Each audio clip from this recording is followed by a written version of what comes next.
Hello everyone, welcome back to the channel. तो आज का जो टॉपिक हमारा है वो रिडॉक्स रिएक्शन की बैलेंसिंग है। तो पहला जो मीडियम हम लोग बैलेंसिंग के लिए यूज़ कर रहे हैं वो एसिडिक मीडियम है, और जो पहला मेथड हम यूज़ कर रहे हैं वो आयन इलेक्ट्रॉन मेथड है। तो हमें ये इक्वेशन गिवन है, तो इस इक्वेशन में सबसे पहले आपको जितने भी स्पेक्टेटर आयन्स होते हैं उनको रिमूव करना आना चाहिए।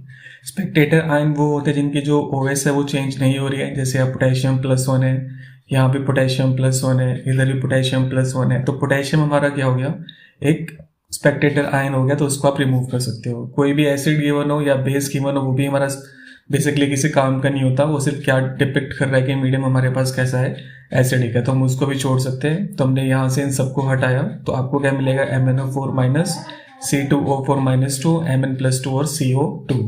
अब आपको ढूंढना है इसमें किसका ऑक्सीडेशन हो रहा है और किसका रिडक्शन हो रहा है। तो मैंगनीज जो है यहाँ पे वो +7 OS में है, कार्बन जो यहाँ पर है वो +3 OS में है, Mn यहाँ +2 है और कार्बन यहाँ पे कितने पर है, +4 पर है। तो ये +7 से जा रहा है +2, तो इसका पॉजिटिव चार्ज डिक्रीज हो रहा है, मतलब इसने अपना क्या किया है, रिडक्शन किया है। और कार्बन जो है वो +3 से जा रहा है +4, तो इसने अपना ऑक्सीडेशन इंक्रीज किया है, तो इसका क्या हुआ है, ऑक्सीडेशन हुआ है। ठीक है, उसने अपनी OS को बढ़ाया है, इसलिए उसका क्या हो रहा है, ऑक्सीडेशन हो रहा है। अब आपको क्या करना है, दोनों जो हाफ इक्वेशंस है उनको लिखना है, ऑक्सीडेशन अलग से लिखनी है, रिडक्शन अलग से लिखनी है। तो ऑक्सीडेशन किसका हुआ है, C2O4 का हुआ है, तो पहले यहाँ C2O4 लिखा, और यहाँ पर क्या बना है आपके पास, CO2 बना है। तो सबसे पहले आप एटम्स की काउंट को सिमिलर कर लो। इसके पास यहाँ कितने कार्बन थे, 2 कार्बन थे, यहाँ भी कितने कार्बन कर दिए हमने, 2 कार्बन कर दिए। अब इसके ऊपर कितना चार्ज था, +3 था, इसके ऊपर कितना चार्ज था, +4 था। तो ध्यान रखने के लिए कितने इलेक्ट्रॉन गेन या लूज हो रहे हैं, तो उसके लिए आप क्या कर सकते हो, टोटल चार्ज कैलकुलेट कर सकते हो। 2 3 कितना हो गया, +6, और यहाँ कितना, 2 4 8। तो +6 से +8 जा रहे, तो 2 इलेक्ट्रॉन उसने क्या कर दिए हैं, लूज कर दिए हैं।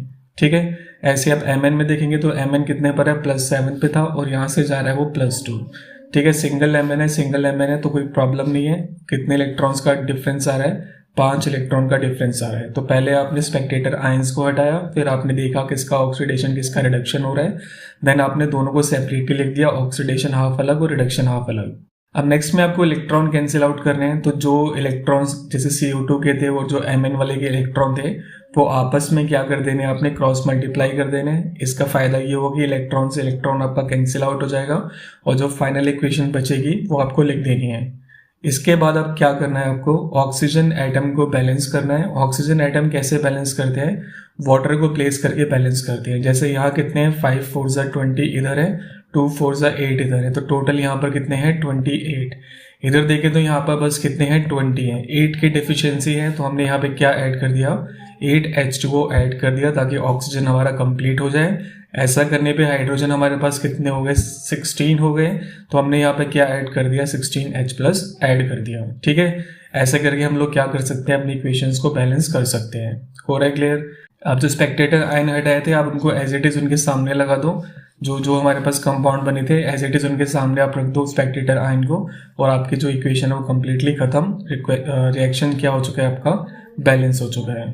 दूसरा मेथड होता है oxidation number method. Same example हमने लिया है, पहले सारे स्पेक्टेटर आयन हटा दिए, फिर हमने देखा यहाँ 5 इलेक्ट्रॉन का चेंज आ रहा है, यहाँ 2 इलेक्ट्रॉन का चेंज आ रहा है। 2 इलेक्ट्रॉन का चेंज क्यों आ रहा है, जैसे ये +3 से +4 जा रहा है, आना तो एक ही इलेक्ट्रॉन का चेंज चाहिए था, बट यहाँ कार्बन 2 है, इसलिए 2 से इंटू करेंगे तो कितने इलेक्ट्रॉन का चेंज आएगा, 2 इलेक्ट्रॉन का चेंज आएगा। इलेक्ट्रॉन का चेंज निकालने के बाद जो कार्बन के इलेक्ट्रॉन्स हैं वो आपने मैंगनीज को मल्टीप्लाई करके देने हैं, और जो मैंगनीज के इलेक्ट्रॉन है वो अपने कार्बन को मल्टीप्लाई करके देने हैं। मतलब हमें करना क्या है कि कैलकुलेट कर लेंगे किसकी कितनी ऑक्सीडेशन स्टेट आ रही है, और उसको क्रॉस मल्टीप्लाई करेंगे बस लेफ्ट हैंड साइड पे। तो ये जो 2 था वो Mn के आगे लग जाएगा, और ये जो 5 था वो C2 के आगे लग जाएगा, C2O4-2 के आगे लग जाएगा।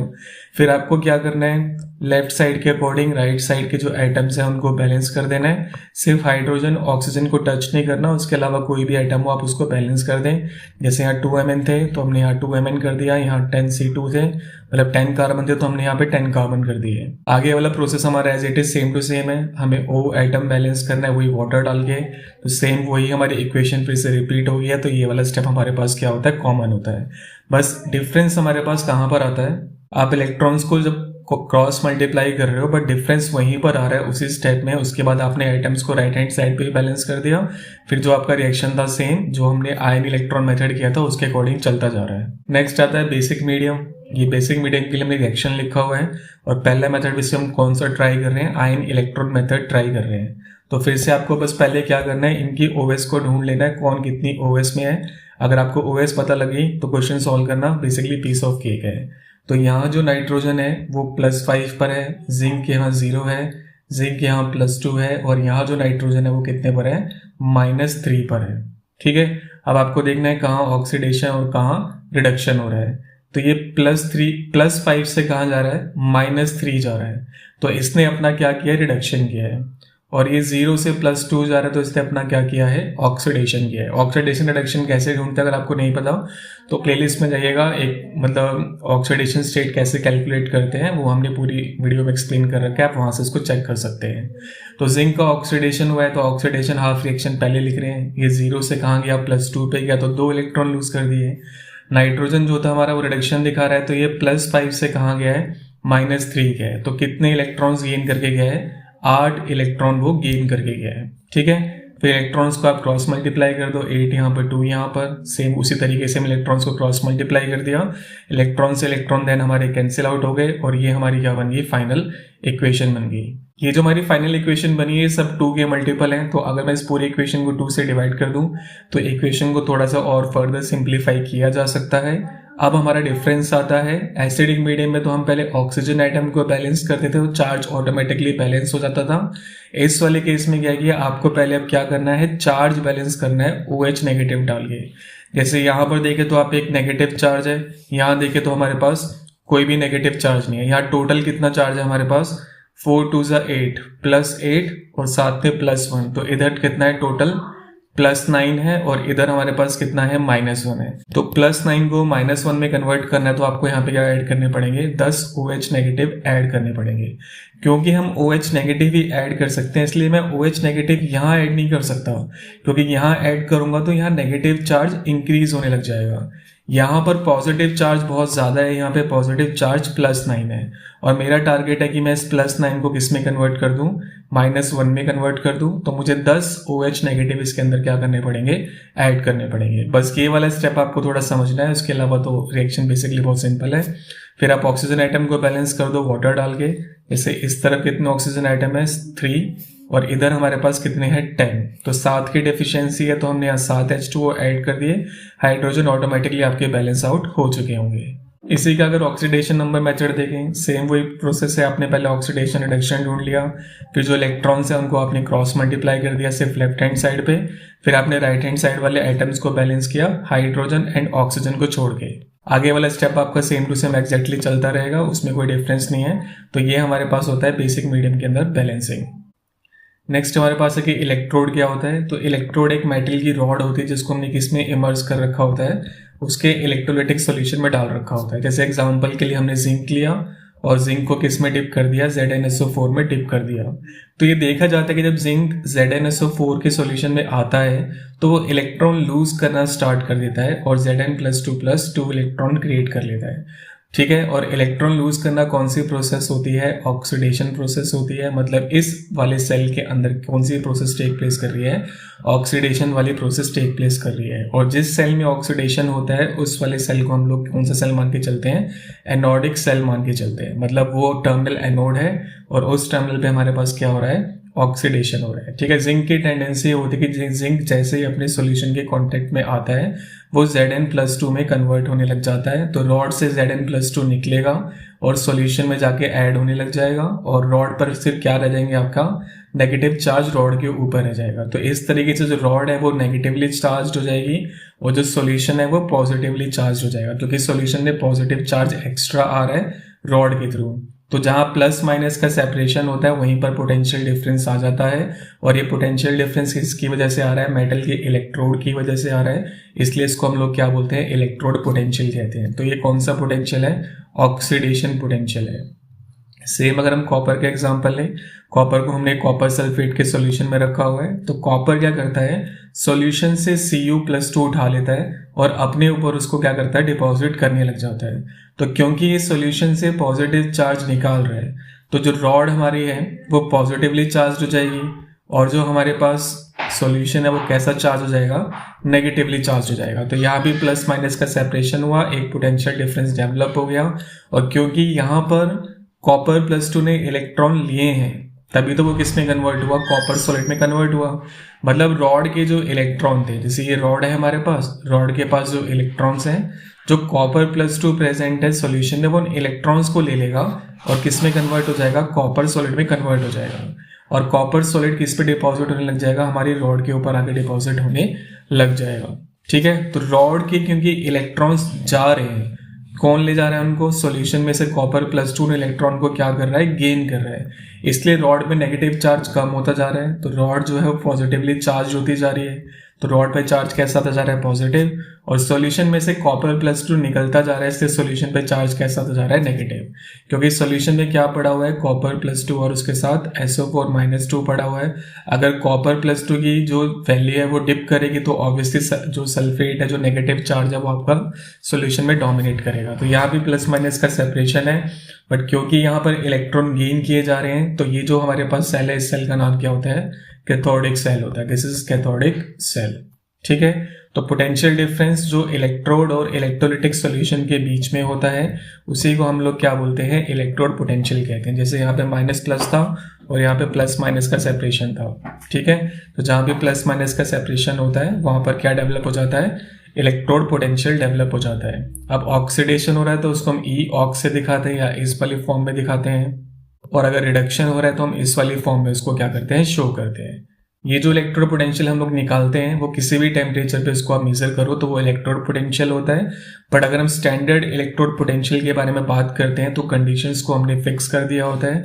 जैसे सॉल्यूशन की जो कॉन्सेंट्रेशन है वो 1 मोलर फिक्स हो जाती है, प्रेशर जो है 1 बार फिक्स हो जाता है, टेम्परेचर 25 डिग्री सेल्सियस फिक्स हो जाता है। तो इस फिक्स्ड कंडीशन में अगर आप क्या निकालते हो, इलेक्ट्रोड पोटेंशियल निकालते हो, तो उसको बोलते हैं स्टैंडर्ड इलेक्ट्रोड पोटेंशियल।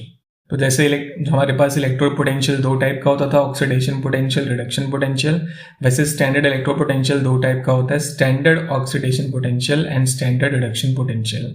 डिनोशन सेम होती है, बस डिफरेंस क्या होता है, यहाँ पे हम नॉट लगा देते हैं ऊपर। नॉट का मतलब हम लोग स्टैंडर्ड कंडीशंस के बारे में बात कर रहे हैं।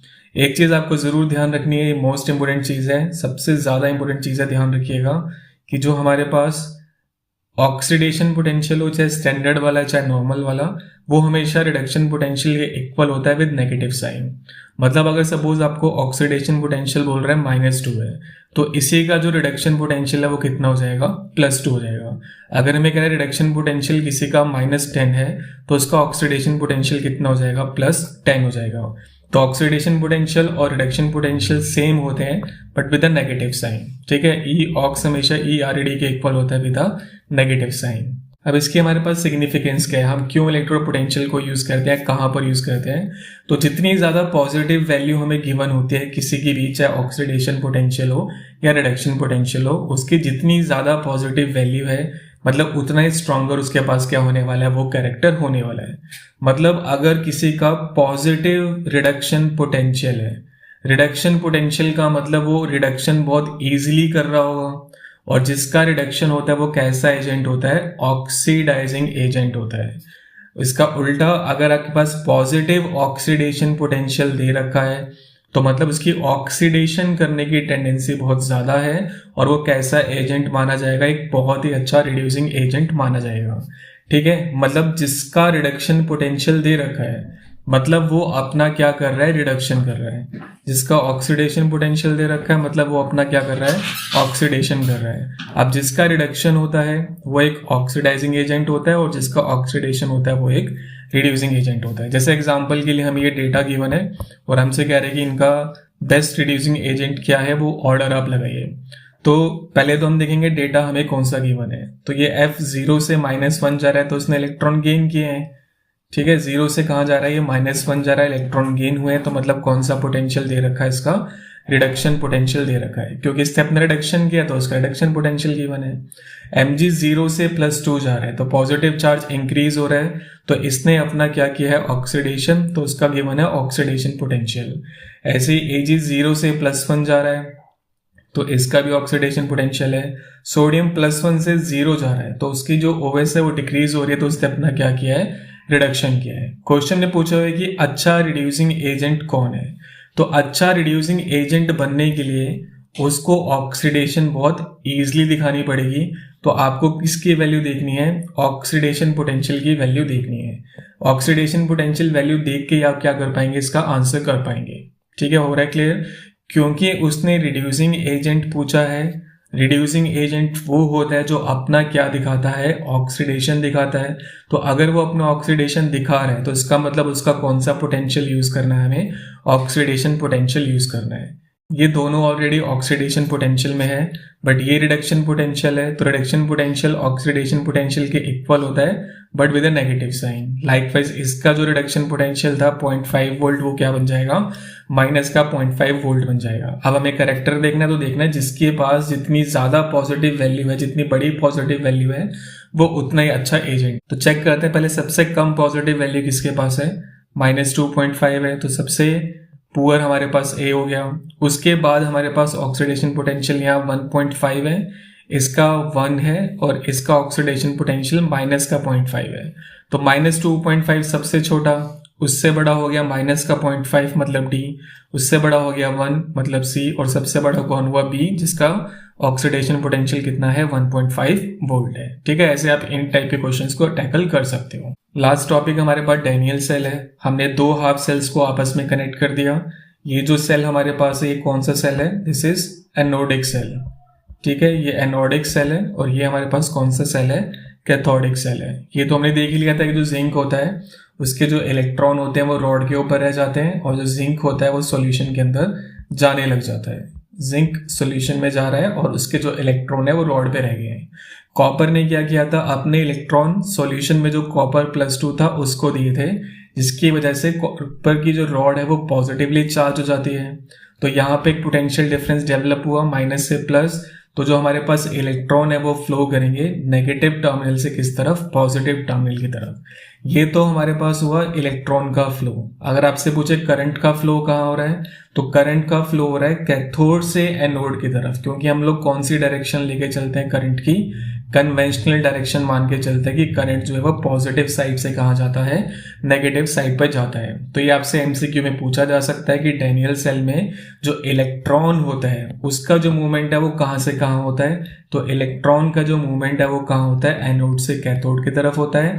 बट जो करंट का मूवमेंट है वो उसका उल्टा होता है, कैथोड से कहाँ जा रहा होता है करंट, एनोड की तरफ जा रहा होता है। ठीक है, एनोड की रिएक्शन दिखा दी हमने, कैथोड की रिएक्शन दिखा दी। नेक्स्ट हमारे पास है कि सॉल्ट ब्रिज क्या है। तो सॉल्ट ब्रिज जो हमारे पास है वो एक यू शेप ट्यूब होती है जो दोनों सेल्स के अंदर क्या होती है, कनेक्ट होती है। इसका काम क्या होता है, पहली बात तो ये सर्किट को पूरा कंप्लीट करती है, इनर सर्किट पूरा कंप्लीट करती है। अब इस पॉइंट का मतलब क्या है, जैसे हमारे पास दो सेल हैं, ये फर्स्ट सेल है और ये सेकंड सेल है। अगर आपने इन दोनों को ऊपर से कनेक्ट कर दिया तो क्या जो हमारा बल्ब है वो लाइट अप करेगा, नहीं करेगा। उसको कनेक्ट करने के लिए आप उसको नीचे भी कनेक्शन दोगे तभी जाके जो आपका बल्ब है वो लाइट अप करेगा।